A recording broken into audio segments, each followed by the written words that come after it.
pienso seguirla llevando. A mi modo aprendí de mujeres, poco a poco me he ido enseñando. Hijo, qué bonita canción, ¿verdad, Sal?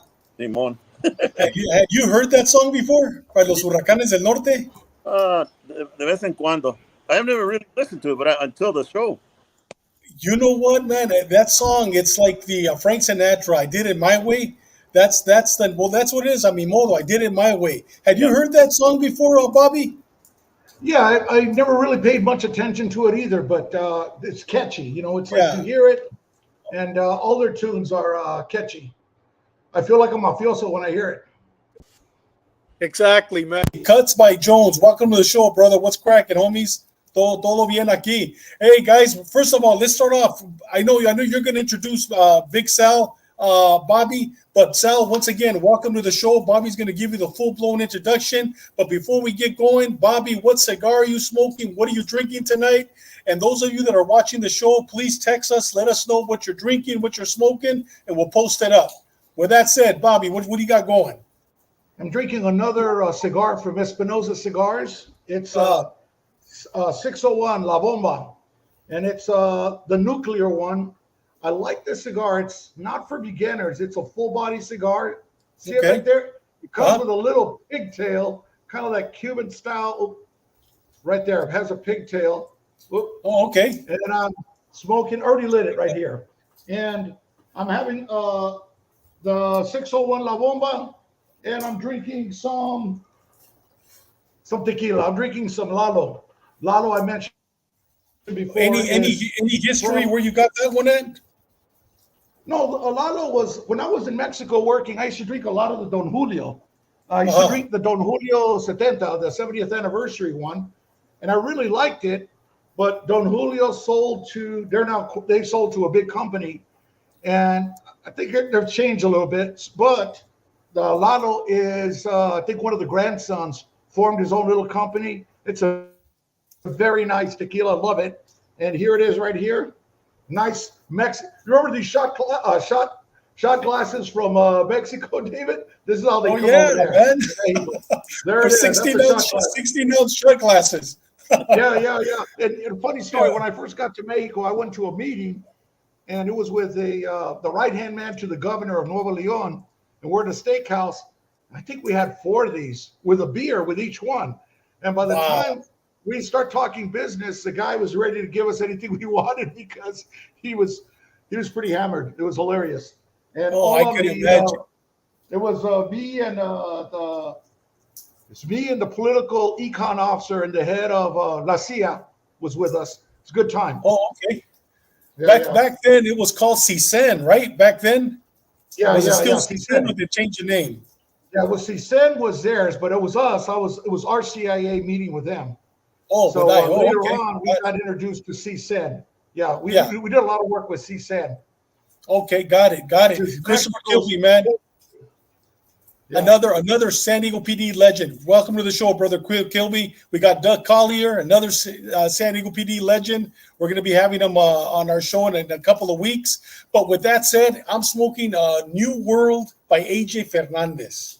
Great cigar. I'm telling you, man, this is a great cigar, a great draw. It's not too strong, not as strong as the one you're smoking, Bobby, but a great cigar, a little bit of toastiness, coffee, but at the same time, earthiness. Don't tell me what earthiness mean. I made it up because that's what I read. You know what I mean? Pero hablando de Chicano, poquito mole, sabe a mole, you know? But I'm smoking the AJ Fernandez, which is a great cigar. I highly recommend it. If you are a cigar smoker, I highly recommend it. And I'm drinking Basil Hayden, one of my favorite bourbons, but this one is called Toast. And it's nice. Over here. It's a little hard to find. You got to go to the right liquor stores. But I'm telling you, it's a great bourbon. But with that said, brother, I know you're going to introduce our guest. Pero un salud to our guest. We're honored to have him on the show. Salud. Thank you. It's all yours, Bobby. Okay, I want to introduce our honored guest today, Saul Ayala. Not only do we work together, but Saul and I have been friends since high school. And I almost accept some of the blame for him following me on the PD. He was about a year and 3 months behind me when I joined, but we've been friends since I was a senior in high school. Saul joined the Phoenix PD, I believe in 1983. You can correct me if you want there, Saul, but joined in 83. He did 37 and a half years with Phoenix PD. We worked together when I joined the PD. I went to 500 Precinct, which is Central City. Saul followed me there, and we were fortunate enough to work in patrol. We worked the walking beat, the projects together. Saul had a great career. He is the most tenured undercover officer in the history of Phoenix PD. I think he bought dope in 4 or 5 decades. I'll have him correct that. I went to narcotics early and never went back. Saul not only worked narcotics, but he worked career criminals. The career criminal unit, it was a very small unit, very effective unit that were buying stolen cars, guns, dope, whatever they could. They did a lot of prison gang investigations as well, but they were working alongside with ATF, who was giving them money to purchase tons of weapons. So, I think it goes to the importance of how important these career criminal squads are, because a lot of these guys are responsible for the majority of the crime, or the violent crime. And that's what he was tasked with. But I'm honored to have Saul here as our guest. He, like I said, he stayed on for 37 years, 37 and a half, I believe. And you guys are going to have him as a guest on your other show on the Gray Line, where Yes. he'll go more into detail about his career. But I want to welcome Saul. Welcome, and the floor is yours. Well, thank you. It's good to be here. And yeah, you're absolutely completely. It's all your fault that I got into this career. I was about, I think I was 21, 22, because I think Bobby was just off probation, and I went on a ride along with him. And I thought to myself, well, I'm too dumb to go ahead and be a doctor like I always wanted to be. So I said, I think I can do this job. Unfortunately, the department was having a hiring freeze at the time. So I went on and pretty much followed Bobby's footsteps onto the walking beat and onto our street crimes unit, which was a little undercover unit, and then on to narcotics. But yeah, it's all his fault, pretty much. Yeah. Hey, Saul, first of all, welcome once again, brother. You and I think we met about a year ago when I had my other show, and you had watched a couple of episodes. Bobby introduced us, but now that we have this show, man, we want you to come on whenever you got a minute, come on the show. But before we get started, one of our first conversations was our upbringing. Yours and I, it mirrors a lot. But before I ask you the question, if I, for whatever reason, Bobby, we just had a storm here and I'm outside. That's the only place I can smoke my cigar because I'm a mandilon. My wife won't let me like Bobby. Pero if I go off, Bobby, go ahead and take over. I'll jump back on. But with that said, one of the things that you and I, Saul, have a lot in common is we are the men who we are today because of our upbringing. Your dad was a pastor. Your dad was a minister. Your mom was a woman of God. My dad was a pastor in the Apostolic Church, Pentecostal Church, and my mom was a woman of God, a woman of prayer. And I believe that you and I are alive today because of the prayers of our mother. How was it growing up a pastor's kid and then becoming a cop, Bob, Sal? Well, I think you know about it, how being a pastor's kid. Yeah. My father obviously was no Joel Epstein. Joel Osteen. He never made more than maybe $600 a month as a pastor. So, we were poor. If it wasn't for hand-me-downs from people in the church, a lot of times that's what, we wouldn't have church clothes. But they were just not the type of people that would go on welfare. It did provide an incredible base, an incredible moral compass for me. Something that I can always look back on. And as you know, I mean, we've all done it. I can speak for myself. you know, and I'll never say that I am a good Christian, because I have my faults. Every man does. But my basic outlook in life, my basic morals, that type of thing, pretty much came from that upbringing. I've, I've learned from other people, some of whom aren't Christians, even, to be more compassionate. I mean, one person in particular, to be more compassionate toward people, a lot more than I was before, maybe a lot more than I was when I was an officer.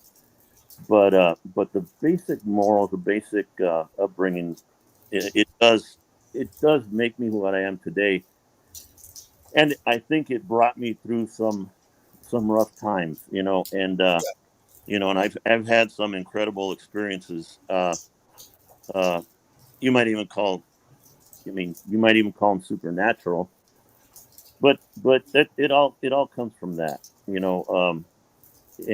it brought me what I believe today, and what I believe is my salvation as well. Yeah. So that's the most important part. I don't know about you, Sal, but with me, I grew up in a very strict, Yeah, dogmatic Pentecostal home where it was a sin for women to wear dresses, for them to cut their hair, to go to the movies, to drink, to yeah, smoke, etc. And I'll tell you, it was a very hard upbringing, but my faith in the Lord never left me. I left God back in '84. I didn't come back till 2 years ago, 2.5 years ago. For 36 years, I lived without the Lord, but I know He never left me. But with that said, that the God that I grew up fearing, that's the same God. His name is Jesus Christ that I love today. And I don't see Him no more like a God of punishment, a God of you did this wrong, Sas, you're going to get this punishment. I see Him as a God of love, a God of forgiveness, a God of grace. And I think that that was my dad's overall goal. He died January 8th of 2009. But his overall goal, I believe, to teach me was that God's grace, it's forever, yeah, and it's beautiful that today we believe in Jesus Christ, and that we believe in His grace. yeah, and in his compassion as well, Exactly, most and definitely. his compassion, and in forgiving. Uh, Exactly. you know, Yeah, um, God, we're not perfect, definitely not perfect. You know, exactly. Yeah, being cops, we may be held at a higher standard than a lot of people, but we are a section of society, and we suffer the same issues that all of society does, as far as people doing things wrong. You know. yeah. Hey, and with that said, Bobby, why don't you start off with the first three questions? But before you do, real quick, Doug Collier got some nice scotch. Macallan's. Hey, Doug, you made a lot of money in Afghanistan to afford Macallan's 12-year single malt. Salute, my brother. And Cruz Cuts by Jones. Salute to the three of you all. Salute to you too, brother. Go ahead, Bobby. Let's go ahead and start off with the questions. One of the first questions: what qualities?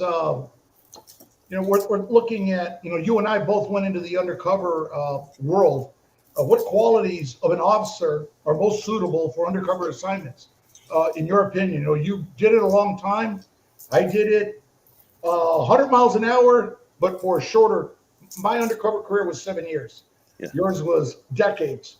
What do you think are the type of qualities that a department, a supervisor should look for when you're looking, recruiting, or doing evaluations now of oral boards? Because we didn't have oral boards. It was a good old boy system with us. What kind of qualities do you think make a good undercover officer Yeah. that you should be looking for? Yeah. First of all, I want to say I'm not trying to posture. I'm not looking like a cholo. It's that I got my bifocals on, so I'm trying to see you guys. That's why I'm looking like this. Yeah. Um, No, you know what? The number one thing that comes to my mind is a good undercover cop was a good proactive police patrol officer before he went undercover. He was one that took the time to go out and front, not just front, but was out there looking for bad things. Someone, I think, uh, I think I learned this a lot from Bobby. Wait, To do, to we're do, getting we're getting some break. We're getting some skipping here. All right, go ahead. So, Oh, is it me? no, Yeah, we could hear you think it better. was David. Okay. All right, there it is. It was just that a good undercover guy should have been a good proactive patrol guy. High integrity, know the law, know about probable cause and search and seizure. And the only way you can learn that stuff is by pulling cars over, by stopping and talking to people, by looking in their pockets, by doing all that kind of stuff.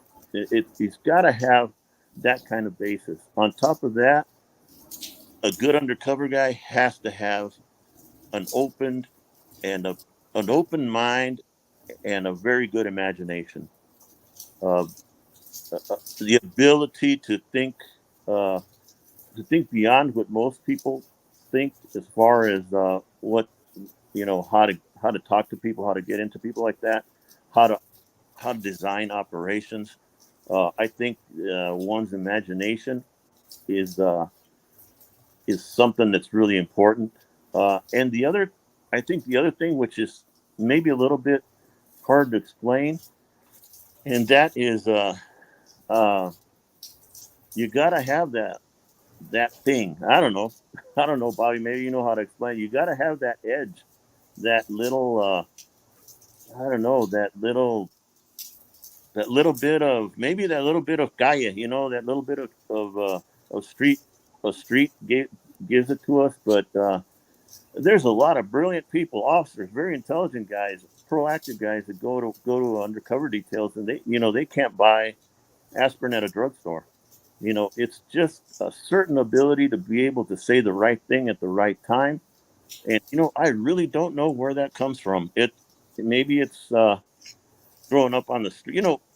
Like you said, David, I was a preacher's kid, but of course I was the black sheep. So was I, brother. So was I. I was hanging out, with Bobby, stuff like that. uh, um, so yeah, I learned, I learned to speak, to speak the street. Actually, my father taught me the Pachuca language. He just told me he never wanted to hear me using it, but he's the one who showed me all that stuff. But I don't really know how to explain that part of it. It's just it's something that you have, Jump in. Yeah, my part. Oh, go ahead. If I could jump in, I had a conversation today with a friend who had a son's 11th birthday today, son. And I was like, I thought back when I was 11 years old, my mother had just passed away. My father had already passed away. And I was living at 20th Street in Van Buren. And when I would get out of school, I would go to the boys club to play sports. And when I'd get out, me and my friends, we had to walk through the Dupaville Project to head home. And the Dupaville Projects was a breeding ground for the MA. And on the other side of the street were what we call the Black Projects. We had two projects. So we had the Osborns on one side, the Dupaville on another, and we got chased home. We had to run home. And so I like to think sometimes, I know you grew up in a strict background, but I know where you grew up. I used to go to your house. You were right there, right in the hood. Yeah. You were right in the hood. And I think growing up in that environment makes you more streetwise because you're exposed to that. And I think of my kids, my kids grew up they went to Millennium High School in Goodyear. So my son, although my son was a badass Marine, went to Iraq, Afghanistan, was a grunt, he could never do what I did as far as working the street because he didn't grow up in that environment. And he'd be the first one to tell you. I think that will kind of shape you. Growing up in that environment, growing up in a Spanish-speaking household for us to work the paisas and learning the language. But I think that's for me and for us, the Hispanic undercover officers. And one other thing I do agree, I don't think I ever saw a guy that was very good in undercover that was a sad sack slug in patrol. The guys I saw that were ace guys in undercover units were great cops in the street. And I do agree with you there. Yeah, and it doesn't hurt to have some You know, uh, it's inherently dangerous. Uh, and sometimes Well, David, uh, your mic, it sounds like it's challenge raining. Yeah, I think it's the internet there where Okay. he's at right now. with Yeah, my Okay. yeah. And All then right. just Go give it a ahead. second, and it'll log back on.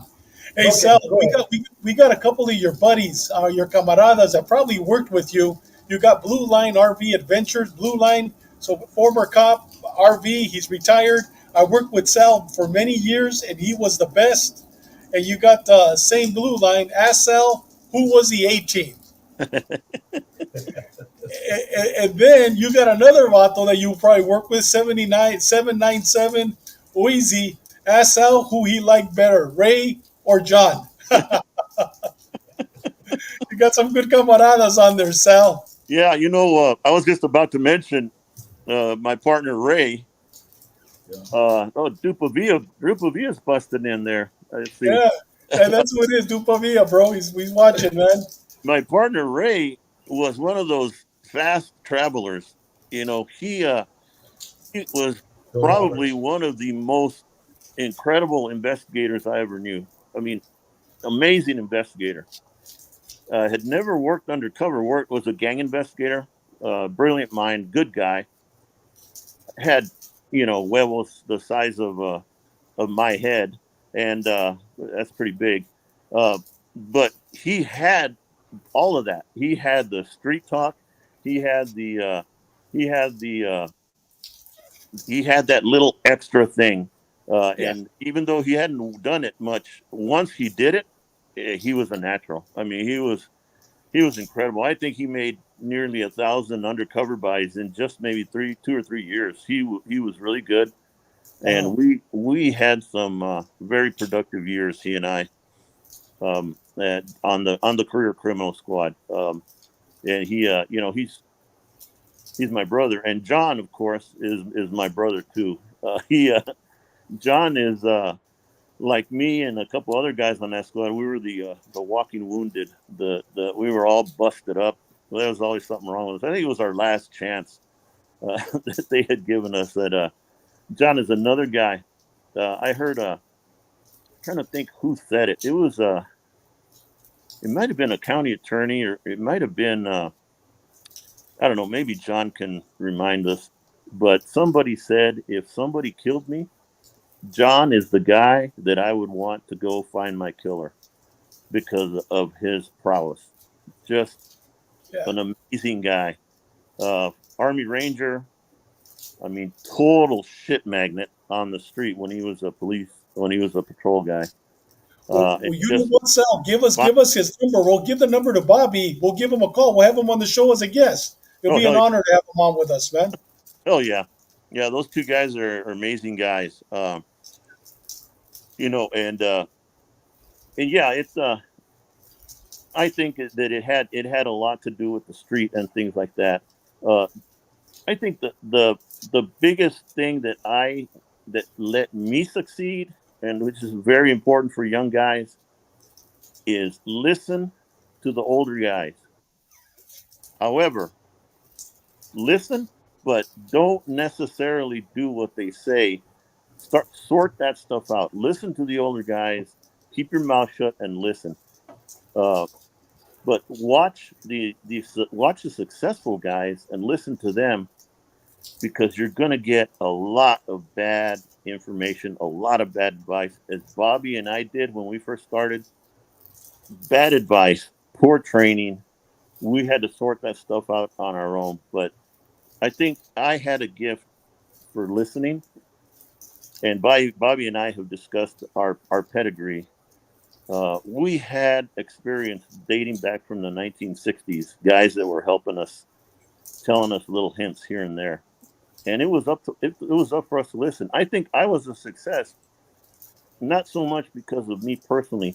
I had 30 years of experience piled into my head from all of these guys that I learned from. You know, uh, you can't have that kind of pride. You can't have this kind of, he's an old guy. He doesn't know what he's talking about. No, you know what? Buying dope is buying dope. I don't care if it's the 1970s or it's 2024. It's the same.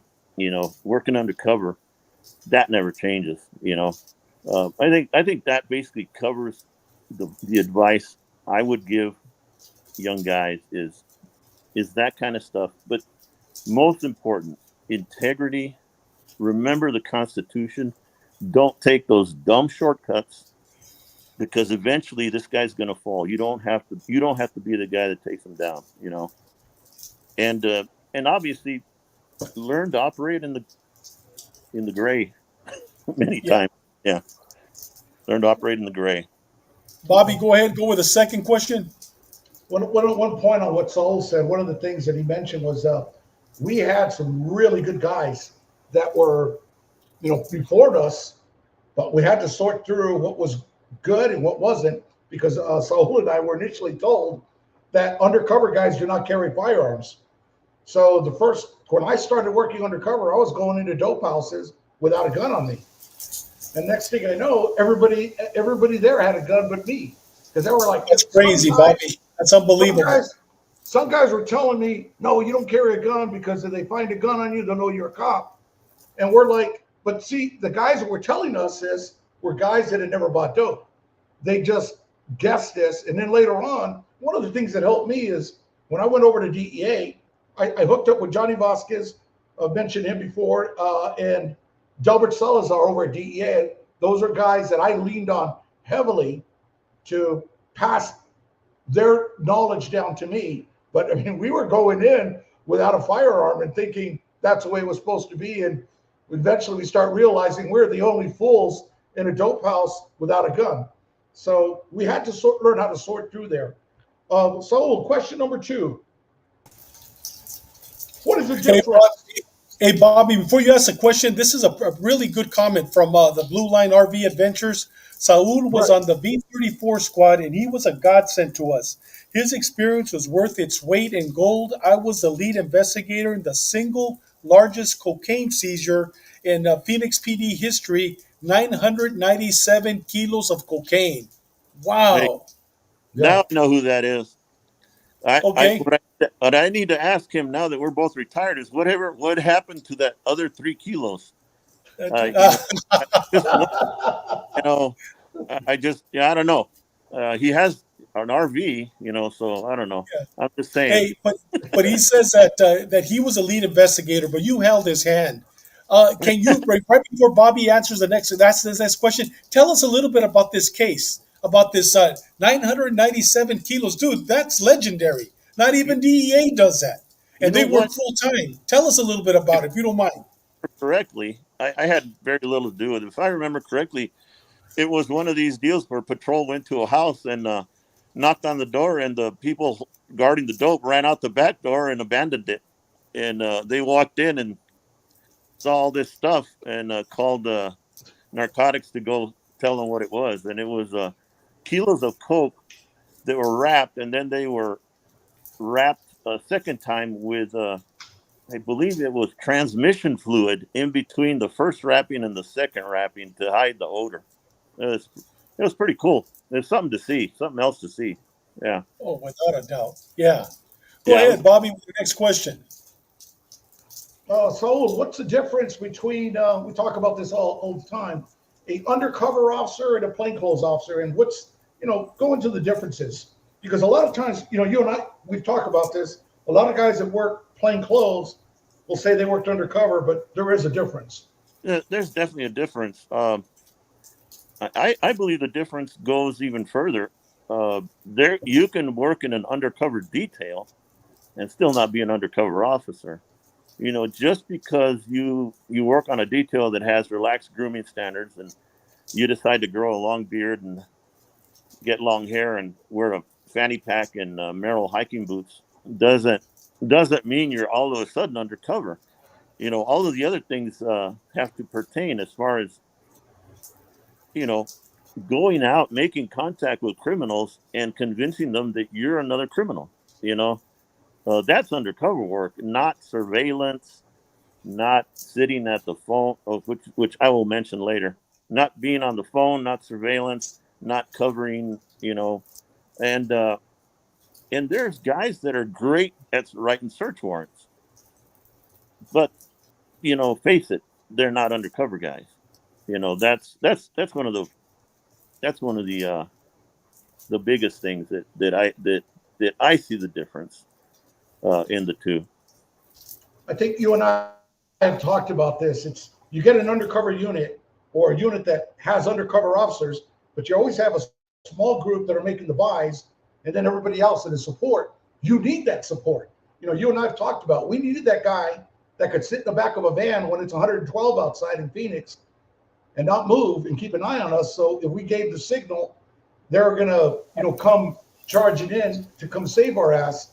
But it's as a squad, it works really good where you got a handful of guys. I think we talked about 2 or 3 sometimes that are really buying the dope, but everybody else has defined roles. Guys doing the warrants, doing surveillance, and all those other roles that you have. Yeah, exactly. Yeah. And if you're one of those support guys, and you're productive in certain ways, maybe doing your search warrants during your street jumps, during that kind of thing, then you take pride in that. I was always excited to see whatever dope they seized. It excited me, But a lot of times when you're the buyer, when you're the guy that's doing the, that kind of stuff, expect a little bit of anger from some of the guys that don't do that kind of stuff. It's kind of something that I experienced my whole career, my whole undercover career, and it's unfortunate. Go ahead, Bobby, with number 3, if you don't mind. Sure. Any investigations, any experiences that really stand out during your career as an undercover officer? Is there anything that you'd like to maybe hit on? Something that would really stand out, or something exciting? I don't know, something funny. There's a lot of stuff we do is pretty funny afterward. It could be pretty horrifying at the time, but it can be funny now. But at the time, it wasn't. The pinnacle of my career was the Career Criminal Squad. That is my pride, and that came near the end of my career. And I can say the investigations that we worked on that squad, for example, John, he did an investigation on some white supremacists, an amazing investigation. We all helped, but he was the main investigator. These guys were good for 9 homicides in the state of Arizona. Only one was actually a white on attempted black type thing. They mostly killed each other, but they were bad guys. They were really, really bad guys that needed to be done. And John did some amazing work in spite of a supervisor who tried to quash this to put his big foot in it and try to mess things up, and even try to get John kicked off over the detail. It was just an incredible investigation. I'm so proud to have been a part of the unit. That really stands out to me. Making buys. Bobby and I were talking about cold hits. To me, Bobby's good at them. I was never really that great at cold hits, but I made up ways of getting in. And I always told guys, look, don't expect me to go in right now. Give me some time and let me do it. There's one in particular that this house on, I don't know if Bobby remembers it, about 700 West Pueblo Avenue on the south side. There was that house that had actually, I think he does remember, because I think his unit tried to do a search warrant at the place and wrecked their van, trying to pull the fence off of it. Yes. It had a cage on the front door, and it had a cage on the side door. It was amazing. And there was one of those things where everybody said, you can't get in there, nobody can get in there. Well, one day I decided I'm going to walk up to it. Well, I see this tecato walking up to the house, so I hurry up. A trick I learned from the older guys, I hurry up, walk up next to him. He doesn't know that I'm behind him, but the dealer thought we were together. Well, this dealer hides behind the door, looks at me, and tells me he won't to make the sign that he won't sell to the other guy, but for me to come back. So I got lucky. We walked away. I came back, made the deal, and they were able to do to hit the house.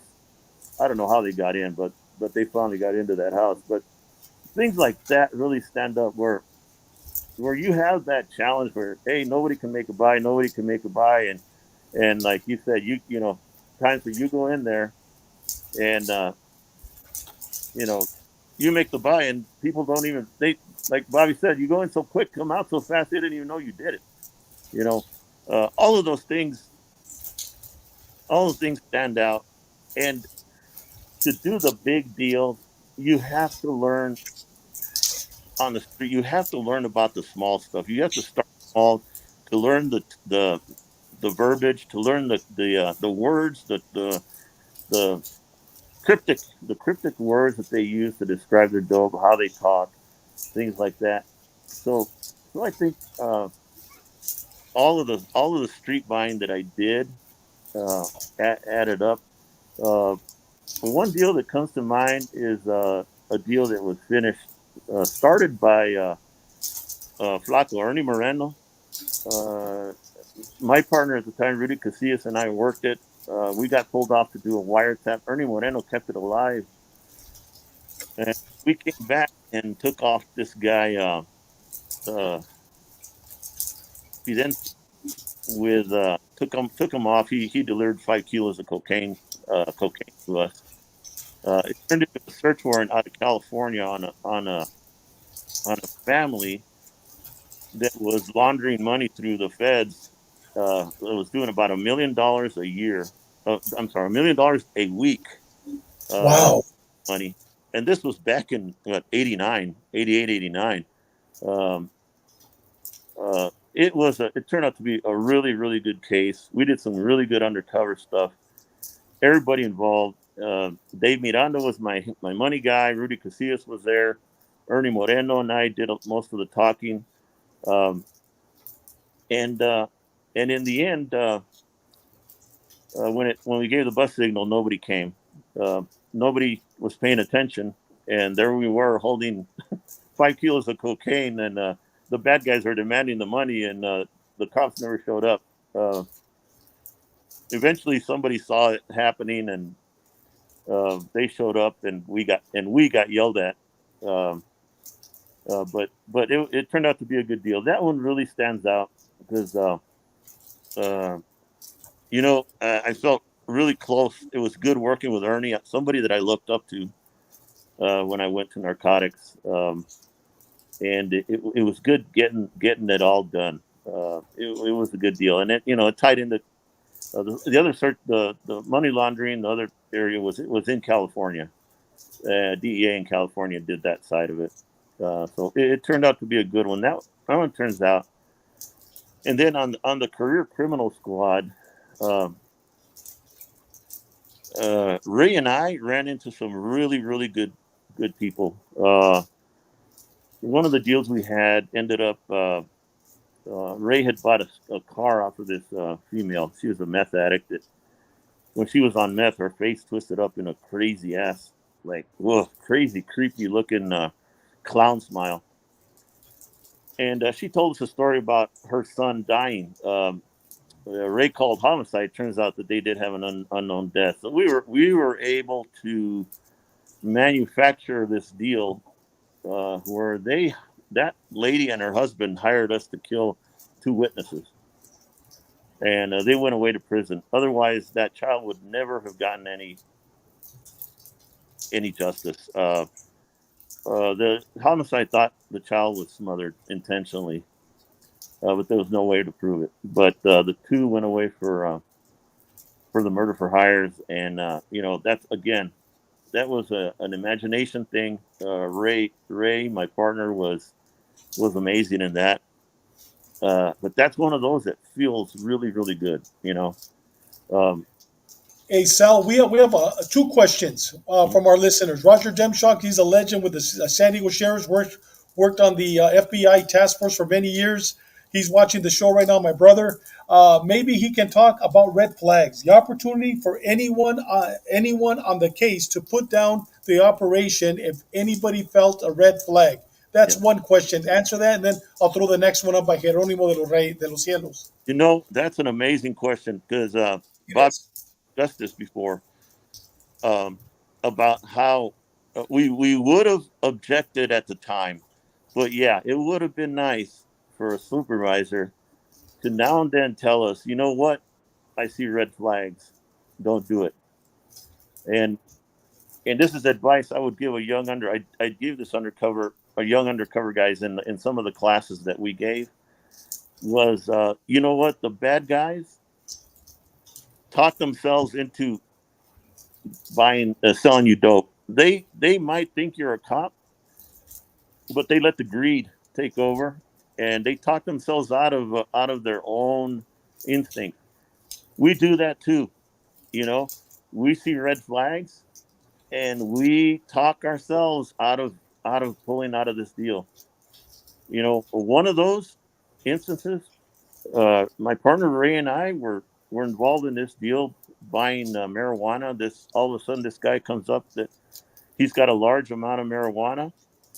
We meet them at the worst topless bar in Phoenix, and I noticed the guy would not make eye contact with me.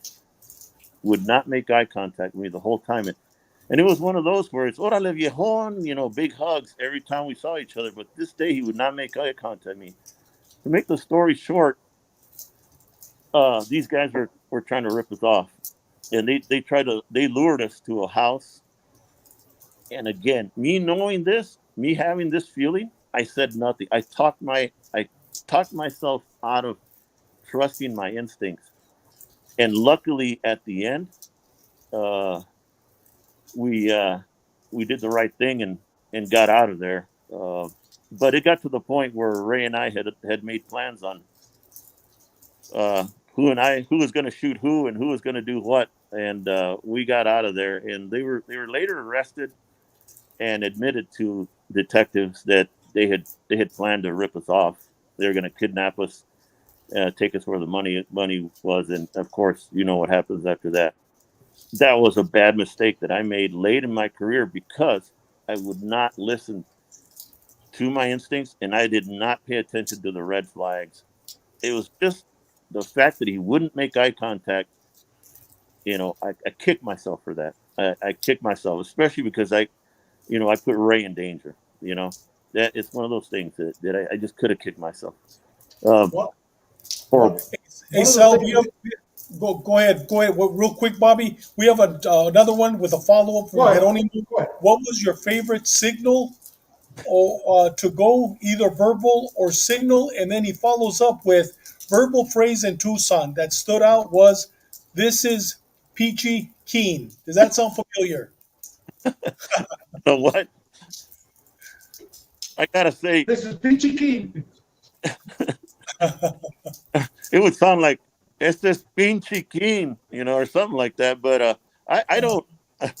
I every time we did a buy bus or a reversal operation, it was verbal, visual, anything that I could think of, because inevitably that damn bug doesn't work. I mean, it's I don't know what it is with me.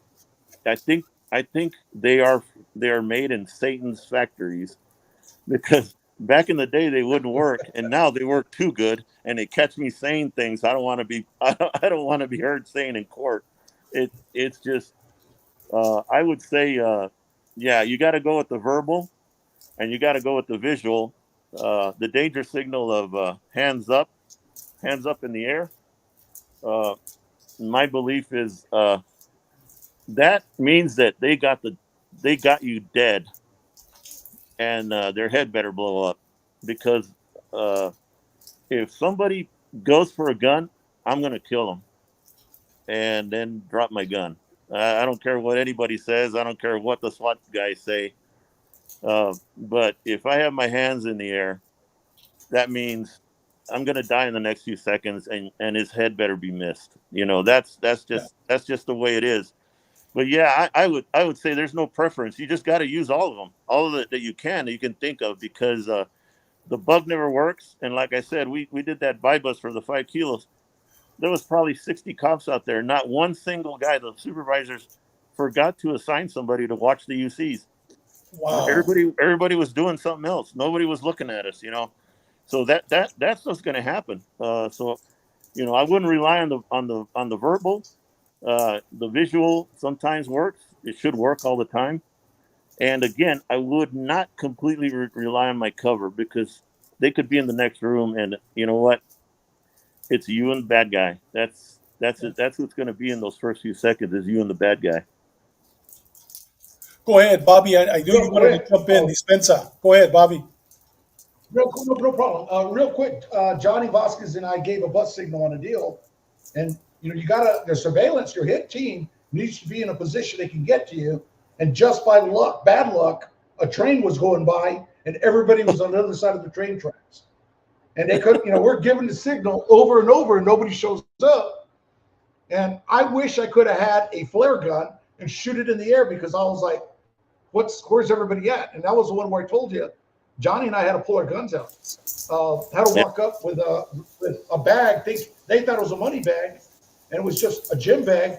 And I had my gun, and I had to drop and draw down, and that's not good, because you can they can shoot you, and it'd be justified. But when worst comes to worst, we had to draw down ourselves. So yeah, it's crazy.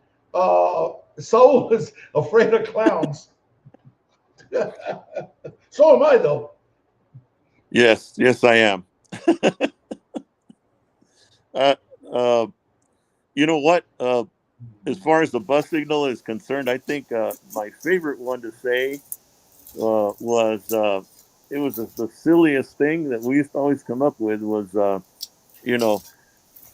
le va a gustar al vato. That's about it. Right. Hopefully somebody speaks Spanish enough to hear that. But we came up with some funny ones, like we'd come up with funny ones, some funny arrest signals, things like that, to just make things happen. Hey, the blue line saying, ask Sal, when the airport narcotic canines came into the office, why were they always scratching at his desk drawer? It wasn't only mine. It wasn't only mine. It was. I think that was pretty funny. I think the place was so full of drugs over the years that dogs went nuts when they went in there. Yeah. Hey, Jerónimo de los Cielos, that's a pretty good question. Did the scenario where drug dealers tried to bribe you, did that ever come up with you, Sal? You mean when they found out I was a cop or something? Or Well, after they got arrested, or yes, when they found out you were a cop, did they ever try to bribe you? no, nobody ever tried bribing me. I can't imagine. I can't even imagine that even happening at where we want, mostly the street mid-level dealer area that we worked. No, no, not at all. Not even close. Not Hey, at all. hey, Interesting. Sal, we have a second to the last question. This is a pretty interesting one.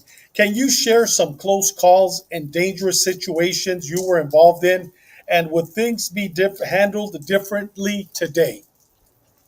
Yeah, first of all was that case I mentioned about not watching, not paying attention to my instincts.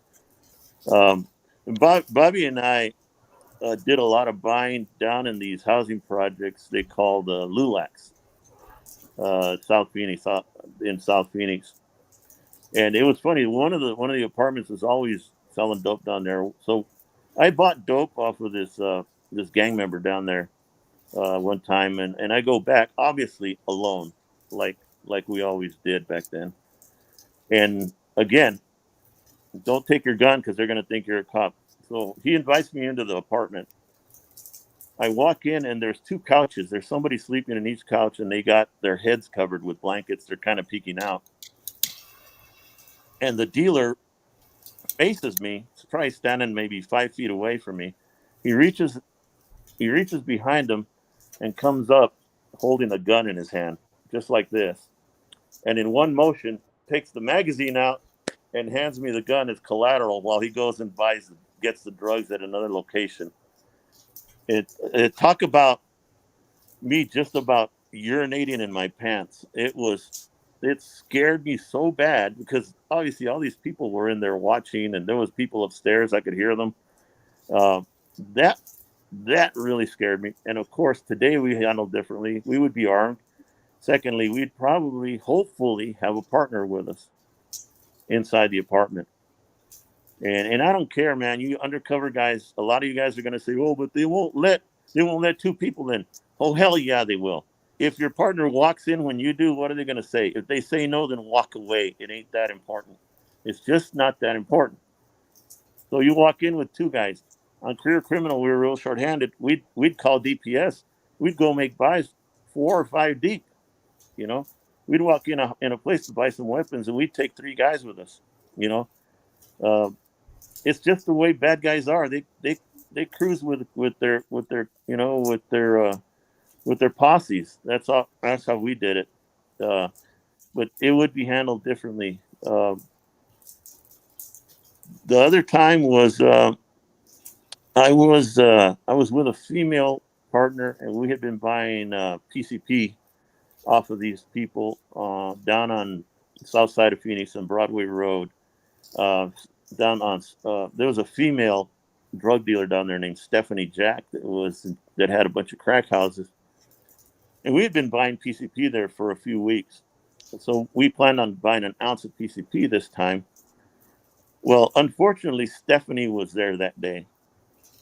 And Stephanie was smart enough to say, "I don't know you people. You're going to have to smoke some sherm, some water. You're going to have to smoke some water before you leave." And we pretty much had to fight our way out of there. Uh, that was one of those things where it was a miracle that we got out of there. And, nobody was hurt. Luckily for me, the biggest guy there, actually, that was his nickname, Big. He started to vouch for me because he was convinced he knew me from prison. And finally, Stephanie Jack, who at the time I thought was a little fat boy, told him to not let me leave. And I, being the dumb young narc that I was, I look at this little fat guy, and I said, "Who the hell are you, little fat motherfucker?" And she says, "Oh, Arce." Well, later on, I find out, oh, that's Stephanie Jack. I didn't know that. I thought it was some little dude. And so we get out of there, we run away, and they take a couple of shots at us, and then our SWAT guys come and they arrest everybody. It turned out good, but man, thinking back on that was scary. It could have gone really bad. As it was probably 15-2. We were a bit outnumbered on that one. That got really scary. And yeah, nowadays we'd have an action plan. We would have cover. We would be wired. We'd have the danger signals, on the wires. Everything, all of that would be different. We were both armed, and in fact, I drew my weapon during that incident. But yeah, I wouldn't go. I probably wouldn't go alone like that nowadays. I'd make sure we had some cover, and and of course, you guys know PCP is one of those drugs that people that are using it are very, you don't know what they're going to do, and it's still out there. People still use it, and it was just one of those cases where we got overwhelmed. And I'll talk about one more. This one was scary and funny. I was with my partner, and we had a source with us, Pinto. He took us out to Avondale, a city on the west side of Phoenix, one of the suburbs. And there's an area of Avondale near Doris Street that's predominantly black. It's like if you're in the South Phoenix, it's predominantly black. And he took us there to introduce 2 of our black detectives to this group of people that were there.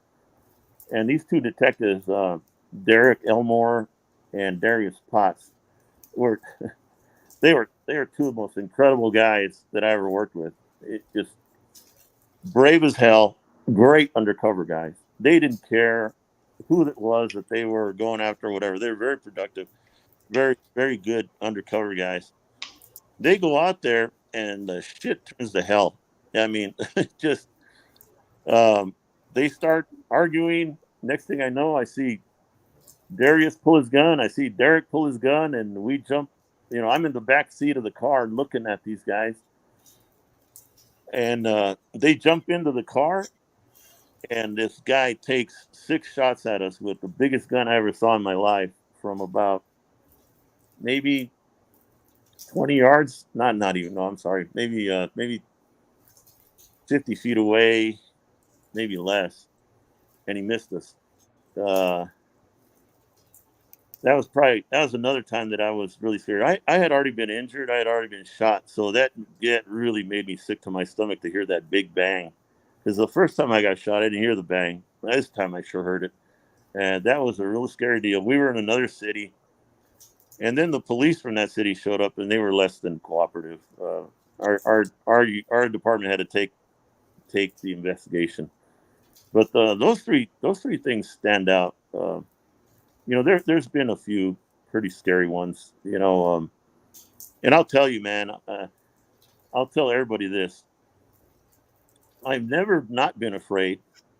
Uh, Pretty much every time, every buy that I've ever made, I am afraid.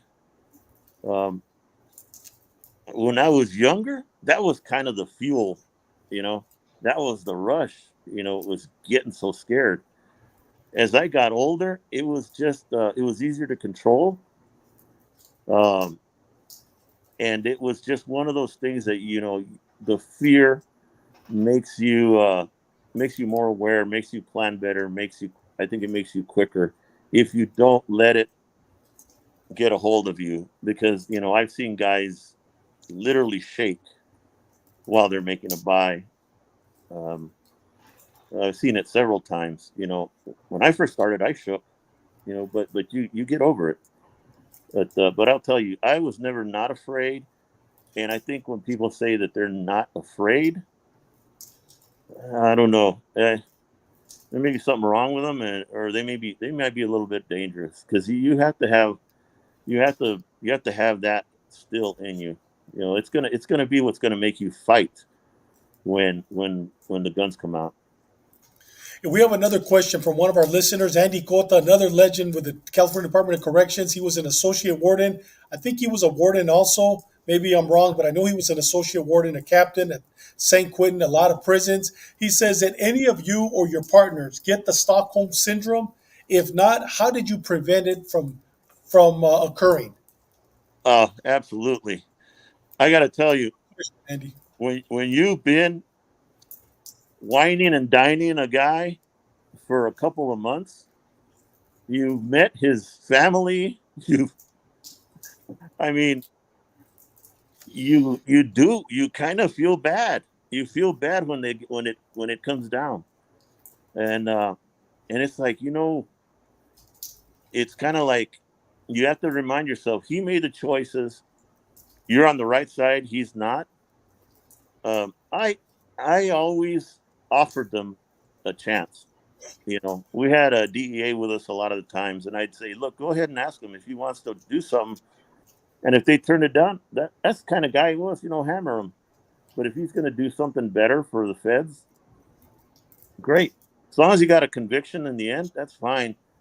I just, it didn't happen. It definitely happened to me. I feel sorry for at least a couple of the guys I know, because you get to know them. You get to know them really well. It's one of hey, those.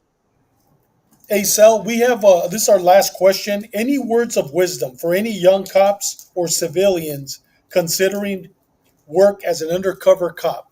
Any words of wisdom? Um, Go for it. It's an incredible experience. Go for it. Keep your ears open. Keep your mouth shut. Uh, take advice with a grain of salt, and make your own decisions. You know what? Trust your instincts. Don't do the stupid shit that we did. You know, don't try to prove yourself the way we did, and get some training.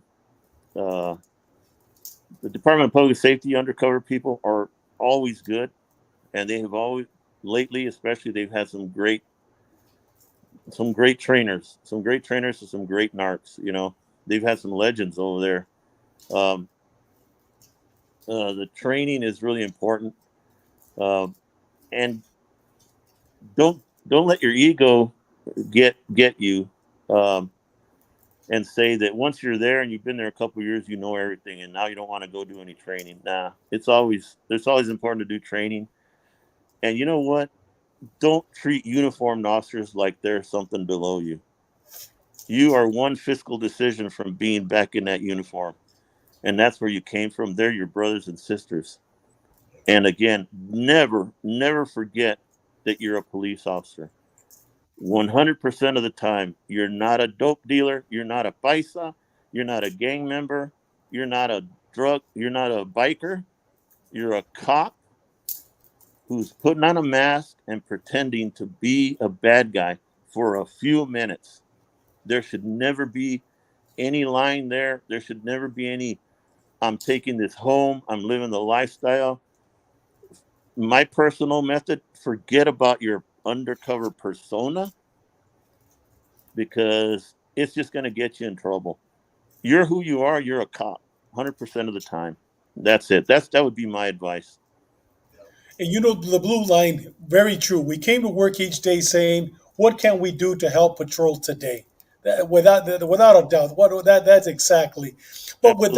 with that said, Sal, you know what? Our worst enemy just creeped in. We've been on over an hour and 2 minutes. Literally, this interview, and I always say it, it felt like 5 minutes. But you know, the good thing about this, Sal, is you're going to be on the gray line on Tuesday night, April the 9th at 6 o'clock Pacific Standard Time. And that's when we're going to talk about your shooting. What happened when you got shot? We didn't want to discuss it today because that's going to be the part 2 of this interview with the gray line staff. With that said, brother, thank you very much. But before we do, Bobby, any last words for Sal? No, I'm honored that you came on. Who would have thought when you and I were running around together in high school that we would have done what we got to do and also get to work together. And even though I retired young, I was always kind of tugging at my heart when I would hear what you were doing with Career Criminal Squad, because you guys did some great work over there, and outstanding work that you did with the other Narc groups and then the Career Criminal Squad. So thanks for coming on. And one last thing, opening day tomorrow. Go D-backs. Yep. There's some good sports coming up in the summer. Looking forward to baseball and Yes. some good soccer. Come on, England. Hey, Sal, thank you very much. We will see you in 2 weeks on April the 9th at 6 o'clock on the gray line, the story behind the blue line. Brother, mil gracias. Thank you for all your sacrifices, for everything you did, for making the difference in somebody's life every day that you showed up for work. Thank you, brother. God bless you. We'll see you in 2 weeks, man, on the gray line. Gracias. Thank you. Man, Bobby, cabrón. I mean, Sal, I mean, he's the real deal. You know what I mean? Just like you are. The real Well, deal. Man, what an honor to you have did. a man like you. So can you hear me? Can you hear me? Yes. Can you Yeah, hear we me? had a lot of difficulties today There you are. with the internet. But what an honor to have him on our show. Okay. Yeah. Like I was going to say, I retired and I was always in contact with them. I'm overseas, and that Career Criminal Squad, bro, they were kicking some ass. They took down some serious people. So I remember he'd be telling me what they were doing, and I was like eating my heart out because I was like, wow, they were doing some excellent work over there. Yeah. Hey, brother, se nos ha ido el tiempo, but listen, we'll see him. We'll see you next week. Next week we have a retired or a former chief in the military, in the Navy. He's going to be on our show. The show's going to be entitled "Never Lie, Never Cheat, and Never Steal." It's going to be a great show. And in 2 weeks, Bobby, I just got off the phone prior to coming live on the air. I just spoke to Danny Vasquez. He's a former warden at San Quentin State Prison. He was the first SSU agent in the state of California. That guy, I mean, when you see the movie Blood In, Blood Out, he was the warden in that movie, and he was actually the warden at San Quentin when they filmed it. The guy's, I believe, 80 Oh, years old. He's going to be on our show. Bobby, it is going to, Danny Vasquez is going to tear it up. He's going to be on the 10th, the day after Sal on the Gray Line. With that said, hey, brother, great show tonight. Looking forward to next week. Have a happy Easter. And any last words for our viewers, Bobby? No, thanks for joining us, and thanks for following, and we'll see you soon. Have a great week, everyone. Saludcita. Happy Easter, brother. And next week on the Gray Line, on next Tuesday, we have Ruben Nava, who was our show last week. He's going to be talking about his cases with the Los Angeles Sheriff's Department as a detective sergeant, and now is a chaplain for the Sheriff's Department. With that said, God bless you, brother. We'll see you next week. Con la ayuda de Dios. God bless.